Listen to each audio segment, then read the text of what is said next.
सेठ साहब, मुझे कुछ पैसों की ज़रूरत है। मेरा मुन्ना बीमार है, मुझे कुछ पैसे उधार दे दीजिए, मैं आपको जल्द लौटा दूंगा। अगर मैंने मुन्ने को डॉक्टर को नहीं दिखाया तो मैं अपने मुन्ने को खो बैठूंगा। एक आप ही तो हैं जिससे मैं मदद मांगता हूँ। आपके अलावा इस गाँव में मैं किसी को नहीं जानता हूँ। सेठ साहब, प्लीज़ मेरी मदद कर दीजिए, मैं बहुत मजबूर हूँ।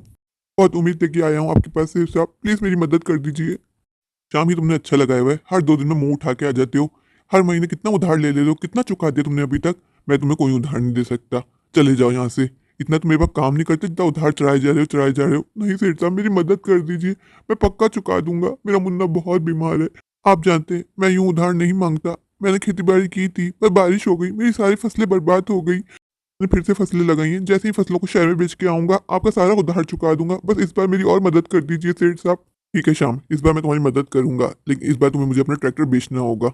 अब बताओ, तुम्हें मुन्ना ज्यादा अजीज है या अपना ट्रैक्टर? 1000 रुपये पकड़ो, आज से ये ट्रैक्टर मेरा हुआ। अब चलते बनो। सेठ साहब, आपका बहुत बहुत शुक्रिया। मैं चलता हूँ सेठ साहब। जैसे मेरे पास 1000 रुपये आएंगे मैं आपको लौटा दूंगा, ऐसी कोई शर्त नहीं है। देखा, मैंने इसको कितना उल्लू बना दिया। कोई इंसान मजबूर हो तो उसका फायदा उठाने में अलग ही मजा है। आज से ये महंगा ट्रैक्टर मेरा हुआ। मैं किसी को महंगे दामों में बेचूंगा। मुन्ने के पापा कहाँ रह गए? मुन्ने को 104 बुखार है। अगर मैंने मुन्ने को डॉक्टर को नहीं दिखाया तो हम अपना मुन्ना खो देंगे। नहीं, ऐसा नहीं हो सकता। मुन्ने के पापा कितनी मेहनत करते हैं पर कुछ भी हासिल नहीं होता। मैं इनको कह दूंगी कि मुझे भी कोई काम करने दे। हम दोनों मिलकर काम करेंगे तो थोड़ी आसानी हो जाएगी, हमारे हालात थोड़े बेहतर हो जाएंगे। पर इन्होंने भी जिद पकड़ी है कि काम सिर्फ मैं करूंगा, तुम मुन्ने को संभालो। मैं जानती हूँ ये मेरा ख्याल करते हैं, मुन्ने से बहुत प्यार करते हैं, लेकिन मैं हाथ पे हाथ डाल के नहीं बैठ सकती।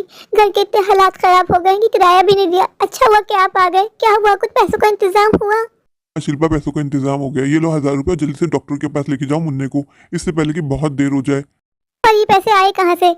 सवाल पूछने का टाइम नहीं है। मुन्ने को जल्द से जल्द डॉक्टर को दिखाओ, मैं तुम्हें बाद में बताता हूँ। मैं भी तुम्हारे साथ चलूँ डॉक्टर के यहाँ? नहीं, आप आराम करें। आप लग रहा है कि बहुत ज्यादा थके हुए हैं। मैं आती हूँ मुन्ने को दिखा के।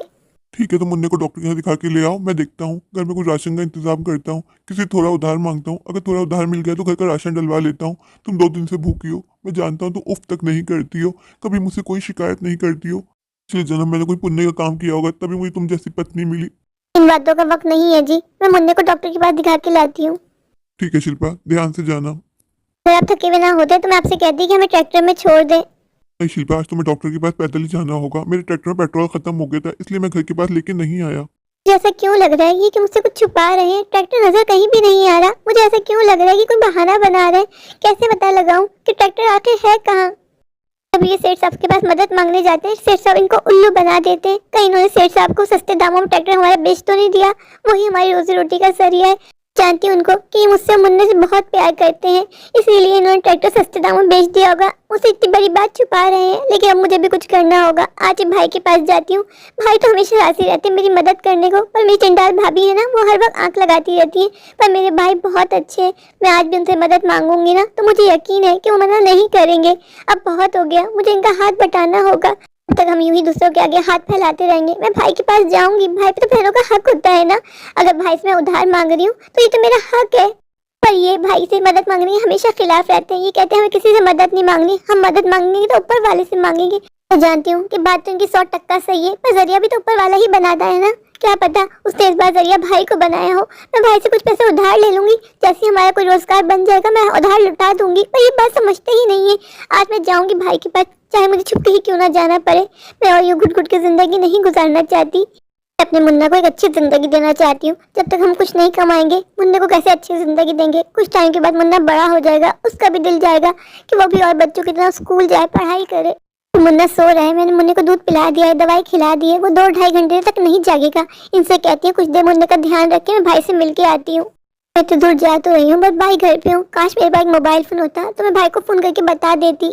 देखो क्या बनता है। अगर भाई घर में नहीं मिले तो मेरा जाना बेकार हो जाएगा, लेकिन जाना बहुत जरूरी है।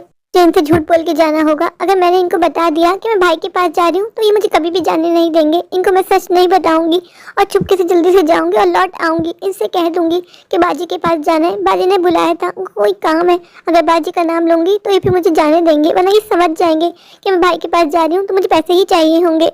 भाई जिस घर में रहते हैं वो तो अब्बा की विरासत है, उसमें हम दोनों का हक है। पर मैंने भाई से आज तक अपना हिस्सा नहीं मांगा और कभी ना मांगूंगी। पर भाई जो थोड़ा बहुत मेरे लिए करते हैं वो तो मेरा हक है ना। ये बात ये नहीं समझते। उनसे जरा पूछूं तो कि हमारा ट्रैक्टर कहाँ है? मैंने पूरे गांव का चक्कर लगा डाला, मुझे कहीं ट्रैक्टर नजर नहीं आया।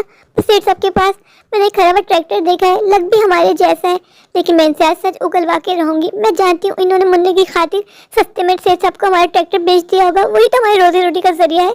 अगर वही नहीं रहा तो हम क्या करेंगे? शिल्पा इतनी तेज धूप हो रही है, तुम इतनी तेज धूप में यहाँ क्या कर रही हो? तुम्हें इस वक्त मुन्ने के पास होना चाहिए ना। जी आपसे बात करनी थी। क्या बात करनी है शिल्पा? थोड़ा इंतजार नहीं कर सकती थी? मैं आ रहा था ना घर। हमारा ट्रैक्टर कहाँ है, सच बताइएगा। मैं तुमसे कहा तो था कि उसका पेट्रोल खत्म हो गया, वो मैंने कोने में पार्क किया हुआ है।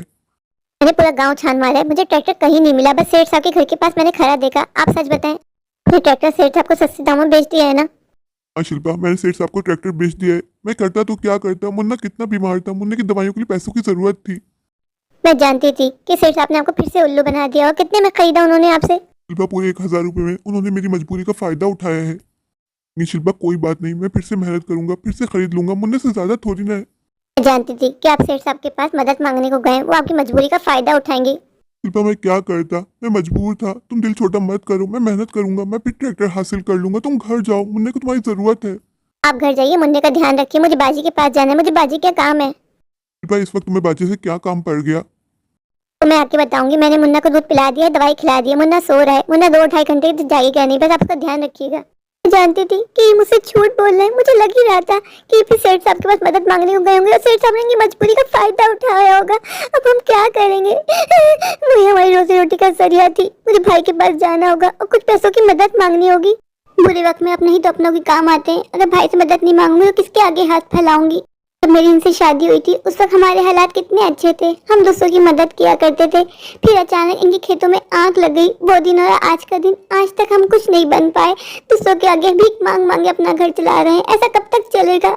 फिर इन्होंने पैसे जमा करके ट्रैक्टर खरीदा तो एक उम्मीद बन गई थी कि अब हमारे हालात बेहतर होंगे। फिर जाके दूसरों के खेती बाड़ी करने लगे, पर सब उधार पे काम करवाते थे। कोई पैसा नहीं देता था। इस वजह से हम कभी खड़े ना हो पाए। अब तो ट्रैक्टर भी चले गया। सेठ साहब ने इनको उल्लू बना दिया। 1,000 रुपए में भला कोई ट्रैक्टर खरीदता है क्या? उन्होंने मुन्ने की जान बचाने के लिए सस्ते दामों में ट्रैक्टर बेच दिया। अब हम क्या करेंगे? मुझे भाई से मदद लेनी होगी। आज पूरे 5 सालों के बाद मैं अपने भाई से मिलूंगी। भाई को देखे हुए आंखें तरस गई। अरे मेरी बहना, कैसे आना हुआ? कितना अरसा गुजर गया था तुझे देखे हुए, कितनी याद आ रही थी तेरी। भाई मेरा भी बड़ा मन था आपसे मिलने का, पर क्या करें, इस काम से फुर्सत ही नहीं मिलती कि मैं आपके पास आ पाती। तू आ गई गुड़िया, तब तुझे जल्दी जाने नहीं दूंगा, कुछ टाइम रुक के जाना। नहीं भाई, अभी रुकना मुनासिब न होगा। मुन्ने की तबीयत ठीक नहीं है। मुझे आपसे काम था, इसलिए मुझे अर्जेंट यहाँ आना पड़ा। क्या हुआ गुड़िया, सब ठीक तो है ना? ऐसे क्यों लग रहा है तू बहुत ज्यादा परेशान है? भैया मुझे आपसे कुछ पैसा उधार चाहिए। मैं बहुत परेशान हूँ। जैसे ही पैसा आएगा मैं आपको लौटा दूंगी। गुड़िया तुझे मुझसे कितना पैसा चाहिए वो बोल, उधार बाद में देखा जाएगा। कितना चाहिए बोल। ये 3-4 दिनों से मुन्ना की तबीयत बहुत ज्यादा खराब थी। पैसों की जरूरत थी। इन्होंने ट्रैक्टर बेच दिया। अब हमें फिर से ट्रैक्टर खरीदना होगा, पर हम कैसे खाएंगे? बस 1.5 लाख रुपए उधार दे दीजिए। मैं जल्द से जल्द लौटाने की कोशिश करूंगी। गुड़िया ये ले ले, पूरे 1.5 लाख रुपए हैं। शिल्पा तुम कहाँ चली गई थी? दोपहर से रात हो गई। मैंने आपको बताया तो था कि मुझे कुछ काम था, बस उसी सिलसिले में गई थी। अब मैं बहुत थक गई हूँ, थोड़ी देर सोना चाहती हूँ। मुन्ना कैसा है? मुन्ना बिल्कुल ठीक है, बीच में जाग गया था, मैं दूध पिला के फिर से सुला दिया। शिल्पा तुम गई कहाँ थी? कुछ तो बताओ, कहाँ से आ रही हो? मैंने आपसे कहा है ना जी, अभी मैं बहुत थक गई हूँ। अभी मैं आराम करूंगी, बाद में आपको तफसील बताऊंगी। ठीक है तुम काम करो, मैं काम के लिए निकलता हूँ। मुझे कोई काम तो ढूंढना होगा ना घर चलाने के लिए। मुझे ऐसा क्यों लग रहा है कि शिल्पा मुझसे कोई बात छुपा रही है। ये कहीं तो गई थी तभी इतनी घबराई हुई है, मुझसे बात छुपा रही है। लेकिन कोई बात नहीं, अभी काम पे जाना ज़्यादा ज़रूरी है। आके पूछता हूँ आखिर ये गई कहाँ थी। जब से हमारी शादी हुई है, शादी के बाद से मैं इसको एक दफ़ा भी खुशी नहीं दे पाया, लेकिन इसके ऊपर रश्क आता है। इसने आज तक मुझसे शिकायत नहीं की, कभी उफ तक नहीं कहा। जिस हाल में मैंने इसको रखा ये हमेशा रही। शिल्पा जैसी पत्नी पाके मैं तो धन्य हो गया। किस्मत वालों को मिलती हैं ऐसी पत्नियां जो हर हाल में आपका साथ निभाएं और कभी शिकवा तक ना करें। मैं शिल्पा और मुन्ना को एक अच्छी जिंदगी देना चाहता हूँ, इनके लिए कुछ करना चाहता हूँ। पता नहीं किसकी काली नजर है जो काली साई की तरह हमारे पीछे पीछे चल रही है, हटने का नाम ही नहीं है। मैंने सेठ साहब से अपना ट्रैक्टर वापस ले लिया। अब भी आ जाए, इनको सरप्राइज दूंगी। मैं जानती हूँ थोड़ा गुस्सा करेंगे भाई से पैसे मांगने पे, पर मैं क्या करूँ? ट्रैक्टर ही तो है जो हमारी कमाई का जरिया है। इसके जरिए हम 2-4 पैसे कमा लेते हैं। कहाँ रह गई है? इस टाइम तक तो आ जाते हैं। मुझे इनको सरप्राइज देना है, मुझसे रहा नहीं जा रहा। कब से मैं इनका इंतजार कर रही हूँ, आने का नाम ही नहीं है। मैंने इस वक्त तो लौट आते हैं। इंतहा हो गई इंतजार की, आई ना कुछ खबर मेरे यार की। कहाँ रह गए थे आप? कब से आपका इंतजार कर रही थी। शिल्पा ये ट्रैक्टर यहाँ क्या कर रहा है? ये तो मैं सेठ साहब को बेच चुका था ना, ये यहाँ कैसे आया? सब बातें आप छोड़ें, ये मैंने सेठ साहब से छुड़वा लिया है। आज से आप इसी पे काम करेंगे। तो छुड़वाने के लिए तुम्हारे पैसे कहाँ से आए? मैंने भैया से कुछ पैसे उधार लिए, उसी से आपका ट्रैक्टर छुड़वाया सेठ साहब से। शिल्पा, मैंने तुम्हें मना किया था ना किसी के आगे हाथ फैलाने से। तुमने क्यों हाथ फैलाए भाई के आगे, क्यों पैसे मांगे? मैं कोशिश कर रहा था ना, हमें अच्छा नहीं लगता दूसरों के आगे हाथ फैलाना। दूसरे नहीं है जी, वो मेरे भैया हैं। अगर बुरे वक्त में भैया ही काम नहीं आएंगे तो कौन काम आएगा? जानता हूँ कि शिल्पा मुझे ज्यादा परेशान नहीं देख सकती, उसे जो कुछ किया वो मेरी वजह से किया, पर मुझे अच्छा नहीं लगता भैया से पैसे मांगना। अब ट्रैक्टर आ ही गया है तो मैं दिन रात मेहनत करूंगा और भैया का उधार जल्द से जल्द चुकाने की कोशिश करूंगा। शिल्पा मुझसे बहुत प्यार करती है, उसको मेरी फिक्र है। मेरे प्यारे प्यारे व्यूवर्स, अगर आपको मेरी आज की ये स्टोरी अच्छी लगे तो प्लीज़ मेरे चैनल को लाइक कीजिए, अपने दोस्तों के साथ शेयर कीजिए और हाँ, मेरे चैनल को सब्सक्राइब करना बिल्कुल मत भूलिए। तो अभी जाइए जाके मेरे चैनल को सब्सक्राइब कर दीजिए, मुझे ढेर सारा प्यार दीजिए। Thank you.